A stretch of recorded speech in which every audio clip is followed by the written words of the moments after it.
Tell me about Lewis Hamilton. You have a wild theory on Lewis Hamilton. I need a Lewis Hamilton WDC next year.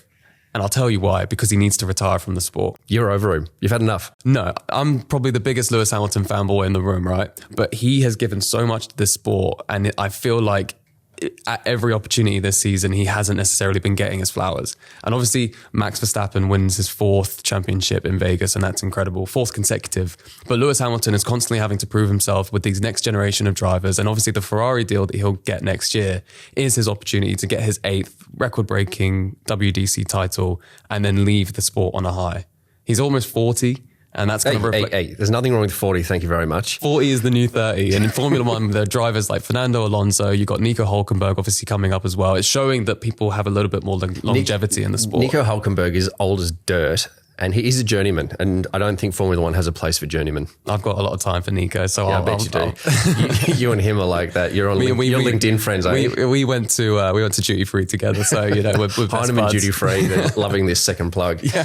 I think you're dead right. I think Lewis, he gets the raw end of the deal. It does, he's always got the raw end of the deal from the FIA. I think when he lost the championship to Max, I think that was really unfair, but he did make for one of the greatest finales of Formula One's seasons ever. Yeah, and the Netflix script writers certainly, they earned their payday that season. I don't really want to talk about 2023 Abu Dhabi, certainly not on camera. But then I think what it is... Was it 2023 or 2021? Was it 21? Yeah. Oh, there you go. See, that's why I don't talk about it on camera. Right. You've deleted what year it is. I don't even know what I don't want to talk about 2026 Abu Dhabi.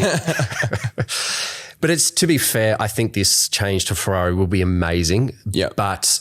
I'm not a big fan of drivers staying in the sport for a long time, particularly if they're not producing results. Obviously, Lewis is not that. Yeah. Fernando's like that. Danny Ricciardo was a good example of someone who we absolutely love, but we were hanging on to him for dear life, but he wasn't producing the results. Yeah. And there's too many young guys out there that you need to give a run to. Well, they're 18, 19-year-olds coming through, and that's kind of what Max Verstappen was, right? When he announced himself in Barcelona, whatever year that was. I think there's an opportunity for Lewis to get that 8th with Ferrari. Obviously, the team is going to be designed in a way that helps him maximize his potential, or maximize his output on track. Whereas where he's been with Mercedes this year, and obviously he made his intentions quite clear that he was going to leave for Ferrari, right? Then everything goes towards George. All the upgrades are going to him, and obviously Toto Wolff will come out and completely disagree with that. But I think it speaks to a team that is certainly putting one driver first. Toto not going to be happy. Lewis, you're not getting the upgrades.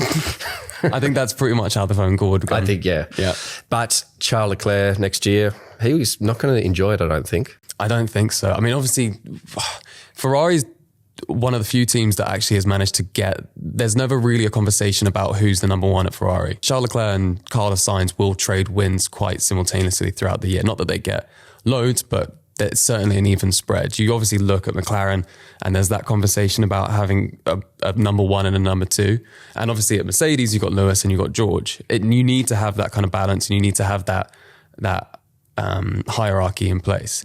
With Lewis and with Charles, it's because Charles Leclerc's what, 27, 26 maybe? I don't see age. Something like I'm not ageist like you are. I see people's value. You're 40, off to the glue factory. Red, off to Le Mans. I think where all good drivers go to pasture, Le Mans, 24 hour. Yeah, I can think of worse retirement plans. Oh, Mark Webber did it. Yeah. Now he spends his time in Noosa. Fantastic. Not a bad place to be. No. The mayor of Noosa. Alonso couldn't win at Ferrari. Vettel couldn't win at Ferrari. Can Lewis win at Ferrari? I think absolutely he can. I think obviously where the team's going, obviously with the inclusion of Fred, and he's got the strong teammate in Charles Leclerc. Obviously they're in the position, they're closest to competing with Red Bull at the top of that grid. You've seen with McLaren, they've got the fastest car, and maybe Lando hasn't been able to capitalize on that.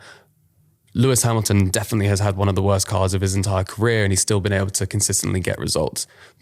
Stagnating results, but he obviously wants to be punching for titles. If he's at Ferrari, I think he's got a rocket ship for 2025, and I think he has the opportunity to do it. Last question, is Lando Norris related to Chuck Norris? He probably could be. I think he is. There's a bit of Belgian in Chuck, I'm sure.